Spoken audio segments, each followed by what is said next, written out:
নমস্কার বন্ধুরা, এই ভিডিওতে তোমাদের মধ্যে বেশ কয়েকটা গুরুত্বপূর্ণ আপডেট শেয়ার করার আছে। সেক্ষেত্রে ভিডিওটা না স্কিপ করে পুরোটা দেখার অনুরোধ থাকলো। আর তোমরা যারা চ্যানেলে প্রথমবার এসেছো তারা কিন্তু অবশ্যই ভিডিওতে লাইক দিয়ে চ্যানেলটা সাবস্ক্রাইব করে রেখো, কারণ তুমি কিন্তু এখানে তোমার প্রিয় দলের সমস্ত রকম খেলার খবর সবার আগে পেয়ে যাবে। তো চলো আর দেরি না করে আজকের ভিডিওর মেন টপিকগুলো নিয়ে আলোচনা শুরু করা যাক। তো সর্বপ্রথম আপডেটটা মোহনবাগান দলের নতুন জার্সি নিয়ে। তো তোমরা অনেকেই জিজ্ঞাসা করেছিলে এই মরশুমে মোহনবাগান দলে কি নতুন কোনো জার্সি আমরা দেখতে পাবো, কারণ গত মরশুমেও নতুন জার্সি কিন্তু এনেছিল মোহনবাগান ম্যানেজমেন্ট। তো এই বিষয়ে বেশ কিছুদিন আগের একটা ভিডিওতে তোমাদের জানিয়ে দিয়েছিলাম মোহনবাগান ম্যানেজমেন্ট নতুন একটা কিট ডিজাইনার কোম্পানির সাথে তারা কথাবার্তা চালাচ্ছে। সেক্ষেত্রে শেষ পর্যন্ত গিয়ে যদি সেই কোম্পানিটা ফাইনাল হয়ে যায় তাহলে নতুন মরশুমে কিন্তু নতুন জার্সি আসতে পারে।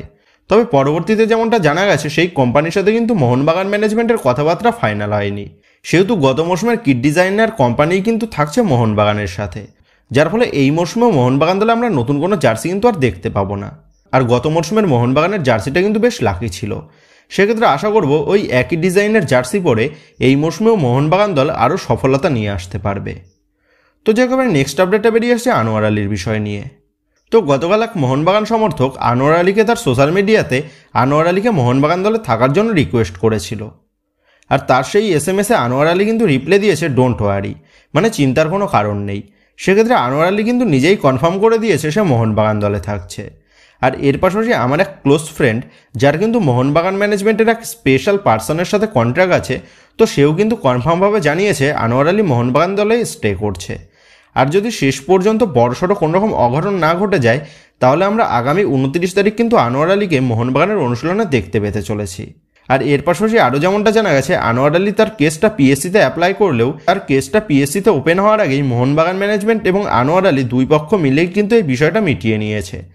সেক্ষেত্রে আগামী 29 তারিখ আনোয়ার আলীকে কিন্তু মোহনবাগানের অনুশীলনে দেখতে পাওয়ার সম্ভাবনাটা প্রবল। সেহেতু আনোয়ার আলী মোহনবাগান দলেই থাকতে চলেছে এই বিষয়টা কিন্তু আমার পার্সোনাল এক সোর্স প্লাস আনোয়ার আলী নিজেও কিন্তু এটা কনফার্ম করে জানিয়ে দিয়েছে। আর আজ আনোয়ার আলীর এই ব্রেকিং আপডেটটা জানতে পেরে সকল মোহনবাগান সমর্থকরা যে স্বস্তির নিঃশ্বাস ফেলতে পারবে সেটা কিন্তু বলাই যায়। তো যাই এবার দুটো ট্রান্সফার আপডেট বা ট্রান্সফার রিউমার শেয়ার করা যাক মোহনবাগান দলকে নিয়ে। তো গতকাল মেরিনার্স এরিনা তারা যেমনটা জানিয়েছে মোহনবাগান ম্যানেজমেন্ট দুজন ভারতীয় প্লেয়ারের সাথে কথাবার্তা বলছে, আর সেই দুজন প্লেয়ারই হচ্ছে কেরালা ব্লাস্টার FC দলের দুই ভারতীয় ডিফেন্ডার হরমিপম রুইবা এবং প্রাক্তন মোহনবাগান এবং মোহনবাগান দলের ঘরের ছেলে প্রীতম কোটাল। এবং মেরিনার্স এরিনা যেমনটা দাবি করেছে প্রীতম কোটাল কিন্তু মোহনবাগান দলে প্রায় চূড়ান্ত হয়ে গেছে। ইভেন মোহনবাগান ম্যানেজমেন্ট কিন্তু কেরালা ব্লাস্টার FCর কাছে প্রীতম কোটালের জন্য ট্রান্সফার পেও কিন্তু সেন্ড করে দিয়েছে। সেক্ষেত্রে শেষ পর্যন্ত বড়সড় কোনো রকম অঘটন না ঘটলে এই নতুন মরশুমে আমরা কিন্তু আবারও ঘরের ছেলেকে ঘরে ফিরতে দেখতে পেতে চলেছি। তবে এবার তোমরা অনেকেই বলতে পারো গত কয়েকদিন আগে আমি তো একটা ভিডিওতে জানিয়েছিলাম প্রীতম কোটালের এই মরশুমে মোহনবাগান দলে ফেরার কোনো সম্ভাবনা নেই, কারণ সেই সময় আনোয়ার আলীর বিষয়টা কিন্তু বেশ জটিলতার মধ্যে দিয়ে যাচ্ছিল। কারণ আনোয়ার আলী সেই সময় মোহনবাগান দলে থাকবে কি থাকবে না এই বিষয়টা কিন্তু পুরোপুরি 50-50 পর্যায়ে ছিল, যার কারণে মোহনবাগান ম্যানেজমেন্ট হরমিপমকে দলে নেওয়ার জন্য ট্রাই করেছিল। ইভেন আনোয়ার আলী যদি অন্য কোনো দলে মুভ করতো তাহলে হয়তো হরমিপমকে দলে চূড়ান্ত করে নিত মোহনবাগান ম্যানেজমেন্ট। তবে বর্তমানে দাঁড়িয়ে আনোয়ার আলীর বিষয়ে যেমনভাবে পজিটিভ আপডেট জানা যাচ্ছে, তো সেই নিরিখেই মোহনবাগান ম্যানেজমেন্ট আনোয়ার আলীর রিপ্লেসমেন্ট হিসাবে প্রীতম কোটালকে তারা আবারও ঘরে ফেরাতে চলেছে। আর প্রীতম কোটাল ঘরে ফিরে আসলে সে আনোয়ার আলীর ব্যাকআপের পাশাপাশি সে কিন্তু আশিস রায়ের ব্যাকআপ হিসাবেও খেলতে পারবে। ইভেন আনোয়ার আলীর পারফরমেন্স আহামরি না হলে প্রীতম কোটাল কিন্তু মোহনবাগানের ডিফেন্সকে যথেষ্ট ভরসা জোগাতে পারবে, যেমনটা এর আগে সে মোহনবাগানের ডিফেন্সকে নেতৃত্ব দিতেন। আর বর্তমানে দাঁড়িয়ে প্রীতম কোটালের বয়সটাও যেহেতু অনেকটাই হয়েছে, তো সেক্ষেত্রে দাঁড়িয়ে 1 থেকে 2 বছরের মধ্যে আনোয়ার আলীর রিপ্লেসমেন্ট হিসাবে দীপেন্দু বা সৌরভ বা সুমিত্রাটিকে কিন্তু তৈরি করে নিতে পারবে মোহনবাগান ম্যানেজমেন্ট। আর এই রকম পরিকল্পনা করেই কিন্তু মোহনবাগান ম্যানেজমেন্ট তারা আবারও প্রীতম কোটালকে ঘরে ফেরাতে চলেছে। আর মেরিনার্স এরিনা যেমনটা জানিয়েছে প্রীতম কোটালের ডিলটা কিন্তু অলমোস্ট ফাইনাল হয়ে গেছে। সেক্ষেত্রে আমরা কিন্তু আবারও প্রীতম কোটালকে এই নতুন মরশুমে মোহনবাগান জার্সি পরে খেলতে দেখতে পেতে চলেছি। আর প্রীতম কোটাল যে ঘরে ফিরছে এই খবরটা জানতে পেরে সকল সবুজ মেরুন সমর্থকরা যে আনন্দে আত্মহারা হয়ে যাবে সেটা কিন্তু বলাই যায়, কারণ সকল মোহনবাগান সমর্থকদের প্রিয় ভারতীয় প্লেয়ারের মধ্যে কিন্তু রয়েছে প্রীতম কোটাল। তো যে প্রীতম কোটালের আপডেটটা জানতে পেরে তোমরা কতটা খুশি হলে বা প্রীতম কোটালকে মোহনবাগান জার্সি পরে আবারও খেলতে দেখতে পেলে তোমরা কতটা খুশি হবে এই বিষয়ে তোমাদের মতামতটা কিন্তু অবশ্যই নিচে কমেন্ট করে জানিয়ে দিও। আর প্রীতম কোটালের আপডেটের পাশাপাশি আরও যেমনটা আপডেট জানা গেছে আরও 1 থেকে 2 জন নতুন ভারতীয় প্লেয়ার তারা কিন্তু মোহনবাগান দলে আসতে পারে এই ট্রান্সফার উইন্ডোতে। তবে বর্তমানে দাঁড়িয়ে এখনও কিন্তু এই বিষয়টা পুরোপুরি রূপে কনফার্ম নয়, কারণ মোহনবাগান ম্যানেজমেন্ট তারা কিন্তু ট্রাই করছে সেই প্লেয়ারদেরকে দলে নেওয়ার জন্য। তবে শেষ পর্যন্ত ডিলগুলো হবে নাকি সেটাই কিন্তু দেখার বিষয়। কিন্তু মোহনবাগানের স্কাউটিং টিমে যেহেতু ডন বিনয় চোপড়া রয়েছে, সেহেতু মোহনবাগান সমর্থকরা কিন্তু আশা দেখতেই পারে নতুন আরও কোনো ভারতীয় প্লেয়ারের ইনকামিং হতে পারে মোহনবাগান দলে এই ট্রান্সফার উইন্ডোতে। সেক্ষেত্রে তোমার মতে বর্তমানে মোহনবাগান দলের স্কোয়াডের দিকে তাকিয়ে আর কোন নতুন ভারতীয় প্লেয়ার আসলে মোহনবাগানের দল আরও স্ট্রং হবে? তো এই বিষয়ে তোমাদের মতামতটা অবশ্যই নিচে কমেন্ট করে জানিয়ে দিও। তো যাই হোক, এবার যদি দুটো ট্রান্সফার আপডেট নিয়ে আলোচনা করা যায়, তো এই লিস্টে সর্বপ্রথম উঠে আসছে মোহামেডান স্পোর্টিংকে নিয়ে। তো গতকাল মোহামেডান স্পোর্টিং ম্যানেজমেন্ট তারা কিন্তু 19 বছর বয়সী ভারতীয় তরুণ লেফট উইংয়ের প্লেয়ার ফারাদ তিমুরিকে তারা 3 মৌসুমের চুক্তিতে দলে চূড়ান্ত করে নিয়েছে।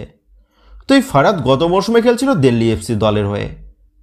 লেফট উইংয়ের পাশাপাশি রাইট উইং পজিশনেও খেলতে পারে এই ফারাদ।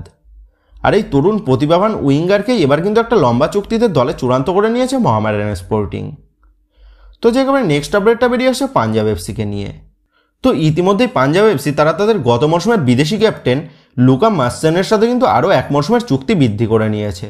আর এর পাশাপাশি পাঞ্জাব এফসি তারা কিন্তু মাদি থালালের রিপ্লেসমেন্ট হিসাবে তারা কিন্তু আরও একজন নতুন বিদেশি প্লেয়ারকে চূড়ান্ত করার পথে রয়েছে। আর সেই প্লেয়ারটা হচ্ছে 28 বছর বয়সী আর্জেন্টাইন অ্যাটাকিং মিডফিল্ড পজিশনের প্লেয়ার ইজেকুয়েল ভিদাল। 2 কোটি টাকা মার্কেট ভ্যালুর এই আর্জেন্টাইন মিডিওটার তিনি গত মৌসুমে খেলছিলেন ইন্দোনেশিয়ান ফার্স্ট টায়ার লিগের এক ক্লাবে। অ্যাটাকিং মিডফিল্ড পজিশনের পাশাপাশি সেন্টার ফরওয়ার্ড এবং রাইট উইং পজিশনে সে খেলতে অভ্যস্ত। ক্লাব ক্যারিয়ারে 209টা ম্যাচে 27টা গোল এবং 34টা অ্যাসিস্ট রয়েছে এই ভিদালের খাতায়। আর এই আর্জেন্টাইন মিডফিল্ডারকেই এবার কিন্তু মাদি থালারের রিপ্লেসমেন্ট হিসাবে দলে চূড়ান্ত করার পথে রয়েছে পাঞ্জাব এফসি।